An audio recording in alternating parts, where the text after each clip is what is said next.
philosophy, further developing Bertrand Russell's philosophy. The problem that Russell wants to address is how we can know the statements of physics. We've seen in previous videos that Russell has his own theory about what we can make cognitive contact with. And remember, one of the things that was not on the list are material or physical things. We only have direct cognitive contact with our sensations, and from our sensations, we need to immediately make contact with physical things, material things, the things studied by physics. So now we have a problem in the philosophy of science. How can we know the statements of physics? How can we know anything about the material world if we never come into direct cognitive contact with it?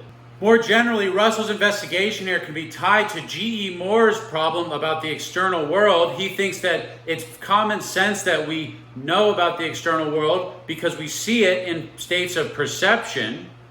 But then we need to figure out how perception can give us knowledge of the material world. In concert with G.E. Moore and Bertrand Russell's analytic approach to philosophy, the question is, how do we take propositions that report perceptual states, like I see a table, and analyze those so that we can understand what the genuine constituents of such a proposition are, what we're really committed to in our ontology when we accept the truth of a statement like that. The naive analysis of I see a table is that there is simply an extensional two-place relation between the subject who's doing the seeing and the table that's being seen.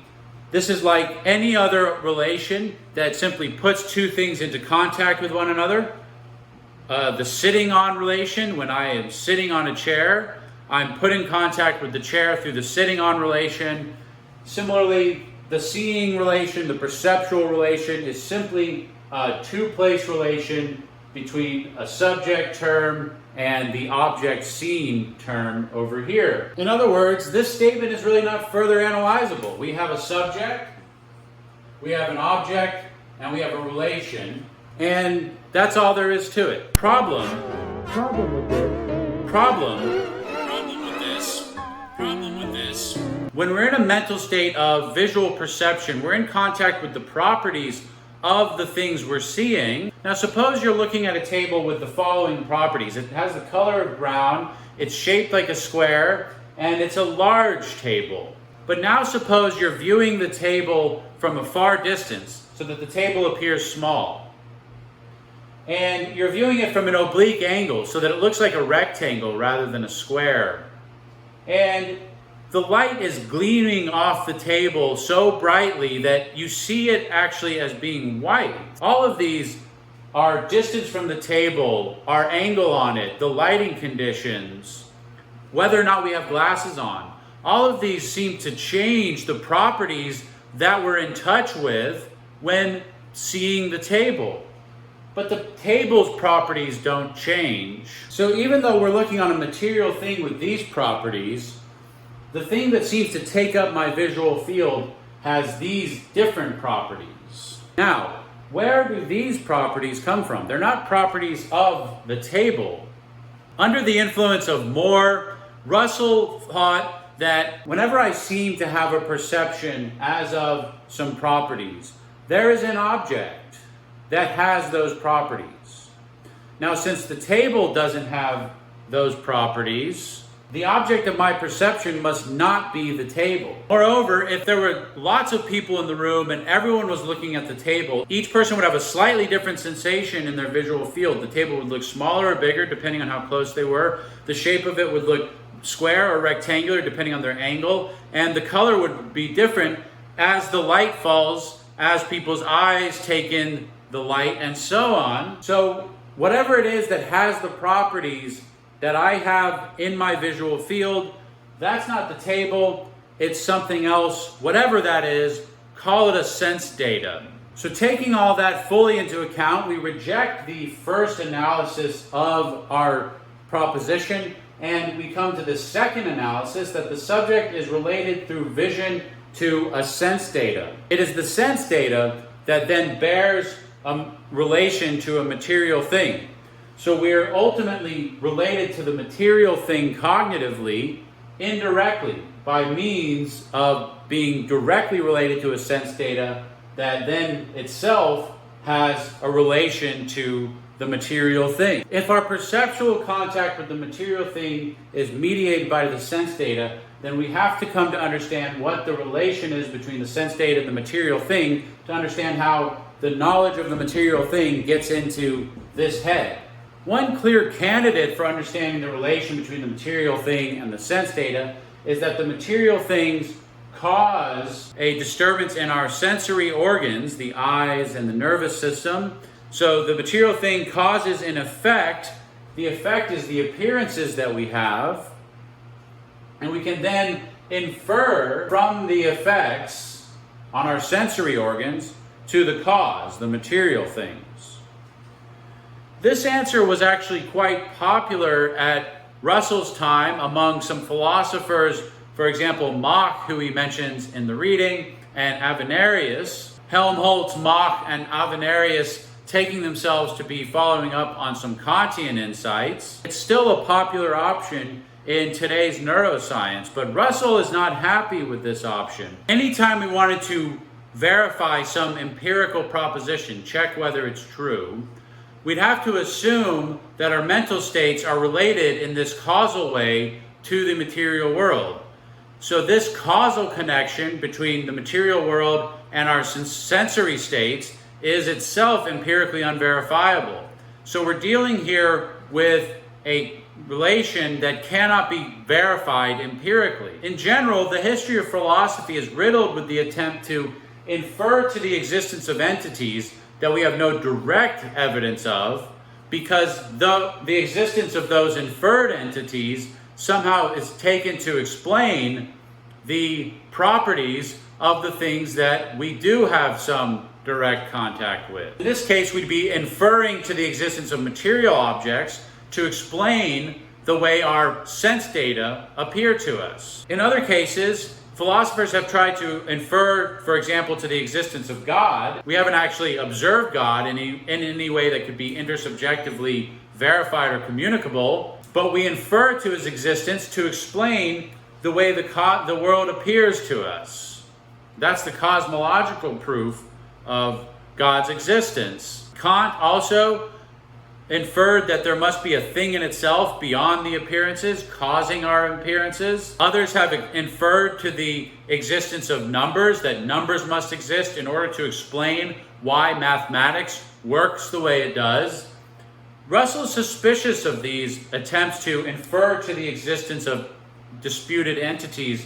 He would rather try to logically construct those entities so that when we talk about those entities, we can come to discover that really that talk is just shorthand or abbreviation for things that we're more familiar with. So Russell wants to say that whenever we talk about a material object, when I say something like the table is brown, the table seems to refer to a material object, but ultimately that's just shorthand for things that I'm actually in direct contact with, the sense data. So we have some domain of propositions that we take to be true, but we need to countenance some mysterious entities that we don't have direct cognitive contact with in order to understand how those could be true. Well, let's reduce those mysterious entities and capture them in terms of things that we are more familiar with. So entities that we're not sure about, entities that we are sure about, like the sense data. Let's see if we can just reduce those entities we're unsure about down to the entities that we are sure about. Then we'll have a clearer grasp on what those entities were to begin with, and we'll be able to explain the truth of these propositions that involve those entities on the basis of more well-known things that don't involve those entities. That's been Russell's reductionist approach. Why add more things to your ontology or to your account of being than are absolutely necessary to make all of your scientific propositions true? From this, Russell derives a general philosophical, metaphysical, and epistemological principle that wherever possible, replace any inferred entities with a logical construction of those entities from simpler primitives. Here's a more mundane example. Suppose someone says the average person has had 5 cavities, and let's suppose that's true for the sake of argument. Well, how do we explain the truth of this proposition? How could we know such a proposition? One way is to infer to the existence of an entity, the average person, and think there must be an average person out there, and that particular individual has had 5 cavities, and that's what makes this sentence true. But that's an absurdity. If we counted up all the people in the world, we'd have all the individual people, and we wouldn't have an additional person, the average person, to set alongside as the next item in the list. Rather, this sentence is true just by virtue of all of the individual people. The average person is a logical construction. If we wanted to, we could rephrase this so that we never make reference to this supposed entity, the average person. That's what Russell wants to do with material objects. Make it so that whenever we seem to be talking about material objects, we find that actually we are just using shorthand for certain sense data.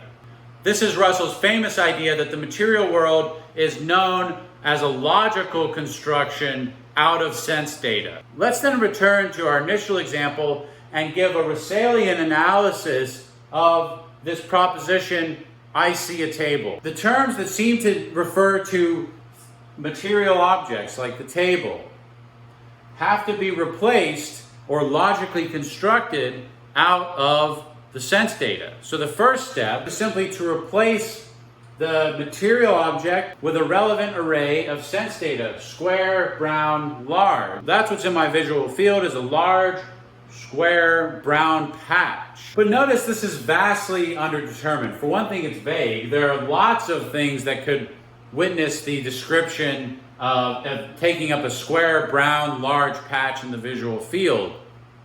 For example, if you come upon a farm and see a patch of land that's brown, large, and square. So what distinguishes table-like sense data from any other brown, square patch and so on? We'd have to keep giving more descriptions of the sense data, and we might run out of our ability to describe the phenomenology there.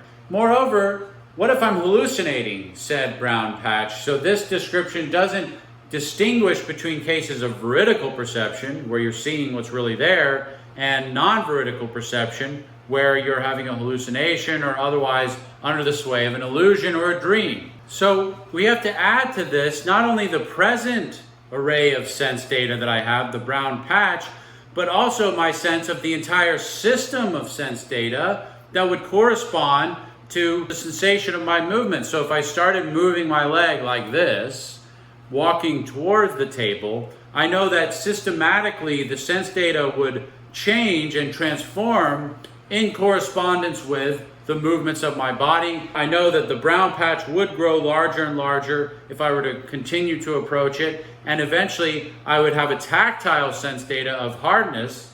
So we need to add on these counterfactual conditions. If I were to have a bodily sensation of moving my limbs, I would see corresponding sequences of sense data such that the patches grow successively larger, and I would have tactile sensations of hardness, etc. So we have the sense data in front of us now and a whole system of counterfactual sense data. I know that if I were to approach the table or move further away, the sense data would change in organized way. And so the object is not identical to a single sense data, but is rather identical to an entire system of sense data. And since I'm directly in cognitive contact with sense data, if the table it can be identified with a set of sense data, then I have a way of understanding statements involving material objects that boils down to things that I'm directly in cognitive contact with. So I can know about material objects because I do know about these systems of sense data.